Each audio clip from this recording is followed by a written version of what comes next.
안녕하세요. 저는 광주에 살고 있는 40대 남성입니다. 이 일은 아직까지 해결되지 않은 사건이며 지금은 증거조차 남아있지 않는 제가 살면서 경험한 일 중 가장 무서운 일입니다. 조금 시간이 지난 일이라 정확한 연도는 기억이 안 나지만 아마 2015년 정도 되었을 겁니다. 저는 광주에서 태권도장을 운영하고 있었고 저희 부모님은 고달면이라는 시골에서 노후를 보내며 살고 계셨죠. 그 당시 저와 아내는 매주 본가에 내려갈 정도로 굉장히 화목한 가정이었습니다. 부모님도 금슬이 좋으신 편이었고 주말마다 두 분이서 여행을 다니는지라 거진 얼굴 뵙기도 어려울 정도였죠. 그리고 사건이 시작됐던 그날, 평소처럼 본가로 내려갔었는데 늘 환하게 반겨주시던 아버지가 그날따라 심각한 표정으로 한숨을 쉬고 계시더라고요. 아버지, 무슨 일이 있으세요? 에휴, 다름이 아니라 너희 삼촌과 투자를 좀 했거든. 아버지의 말씀은 강가 근처에 땅을 구입했고 그곳에 출렁다리를 설치한 뒤 관광객들에게 입장료를 받으면서 운영을 할 거란 말이었죠. 아니, 이렇게 외진 곳에 사람이 오겠어요? 아버지도 그 부분을 걱정하긴 했지만 삼촌이 본인만 믿으라며 신신당부를 했고 그 말에 투자를 할 수밖에 없었다는 겁니다. 이미 엎질러진 물인데다 이제 와서 되돌릴 수도 없는 상황이라 아버지는 한숨만 쉬고 계셨던 거죠. 결국 제가 삼촌을 만나보기로 하고 그날 이야기는 거기서 끝이 났었습니다. 그리고 다음 주 주말, 삼촌을 만나 아버지의 사정들을 설명하고 대화를 나누게 되었죠. 삼촌은 이미 군청에 허가까지 받아놓은 상황이었고 며칠 뒤 인부들과 함께 작업을 시작할 거란 말을 하더군요. 삼촌의 이야기를 들어보니 어느 정도 진행된 계획이라 지금 와서 모든 걸 포기하기에는 손해가 이만저만이 아니었습니다. 그렇게 삼촌은 작업을 시작하게 되었고 그 과정들이 순탄하지만은 않았었죠. 일단 다리 설치에 들어가는 공사 자재들까지 삼촌이 직접 관여를 했었는데 그 부분들로 인해서 인부들과 다툼이 잦아지게 되었습니다. 그게 기본적으로 들어가야 하는 자재들이 있는데 삼촌의 입장에선 불필요하다고 생각되는지 최소한의 자재로만 공사를 원했었죠. 그러다 보니 마찰이 생길 수밖에 없었고 공사 진행은 점점 느려지게 되었습니다. 그리고 한 달 뒤 정말 끔찍한 사고가 터지게 되었는데 작업을 하고 있던 인부 하나가 추락사를 당했고 그 자리에서 즉사를 했다는 말을 듣게 되었죠. 삼촌이 유일한 목격자였고 사고의 정황은 작업 도중 안전고리 벨트가 끊어져 추락을 했다는 말이었습니다.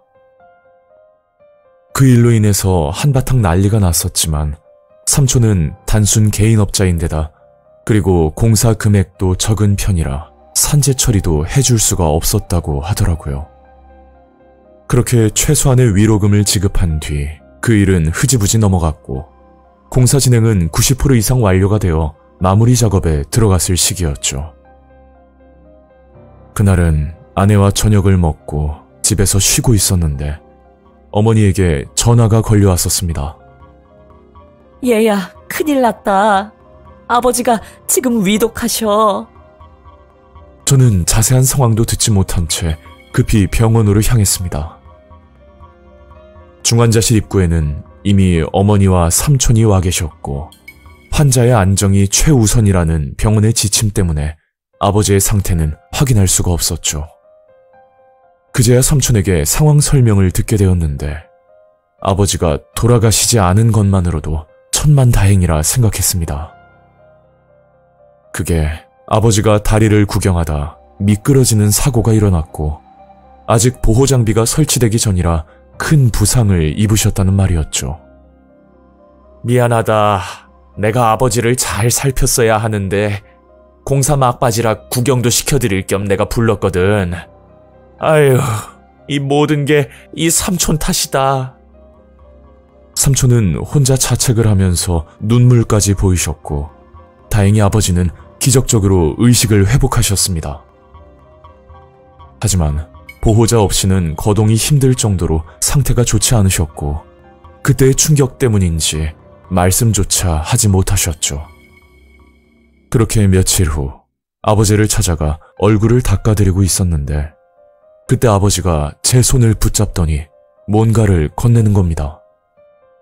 그건 작은 메모지였는데 겉으로 보기엔 평범한 메모지로 보였지만 그 안에 적힌 내용은 정말 충격적이었죠. 메모지의 내용은 단순 사고가 아닌 삼촌이 아버지를 다리에서 밀었다는 섬뜩한 내용들이 적혀 있었습니다. 저는 아버지에게 이 말이 사실이냐고 물었더니 아버지는 힘들게 고개만 끄덕이셨죠.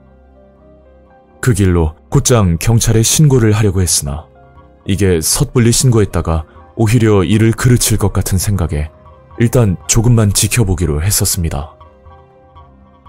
그 후로 저는 삼촌의 모든 행동과 그리고 사소한 말 하나까지도 유심히 살펴보게 되었죠. 그런데 한날은 삼촌이 저를 불러 이런 말을 하더라고요. 아휴, 드디어 공사가 끝났네. 니네 아버지가 건강하셨다면 참 좋았을 텐데. 근데 너 지금 바쁘냐? 안 바쁘면 나랑 가서 사진 좀 찍자. 글쎄, 다리 완공 사진을 군청에 보내야 모든 게 끝이 나거든. 그래서 삼촌과 함께 출렁다리가 있는 곳으로 향하고 있었는데 목적지에 도착하기 전 교통사고 현장을 목격하고 말았습니다. 덤프트럭과 오토바이의 사고였고 덤프트럭 기사는 차에서 내려 난감하다는 표정을 짓고 있었죠. 삼촌, 사람이 다친 것 같은데 한번 가봐야겠는데요?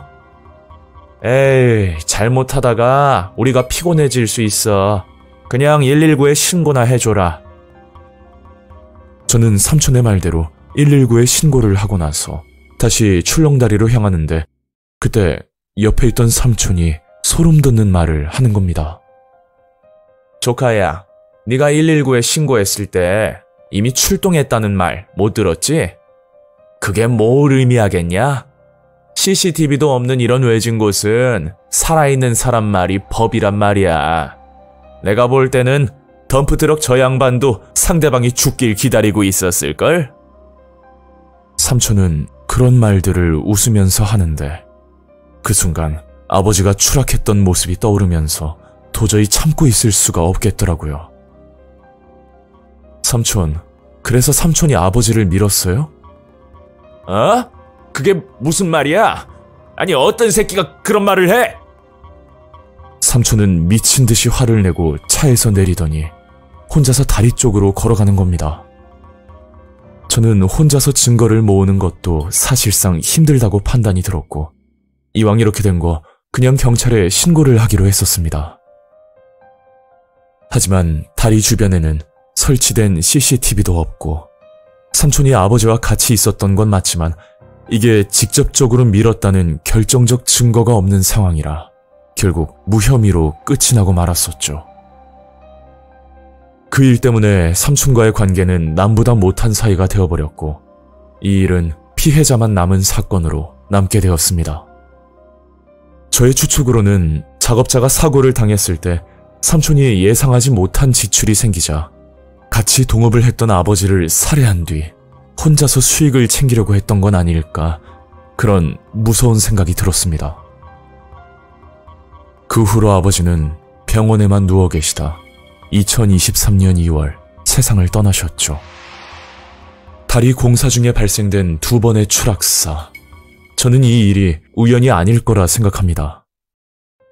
현재 그곳은 운영을 하지 않은 채로 방치되어 있는데 인터넷에 나와 있는 대환강 다리는 아니고 거기서 조금 떨어져 있는 나무로 만들어진 다른 곳입니다.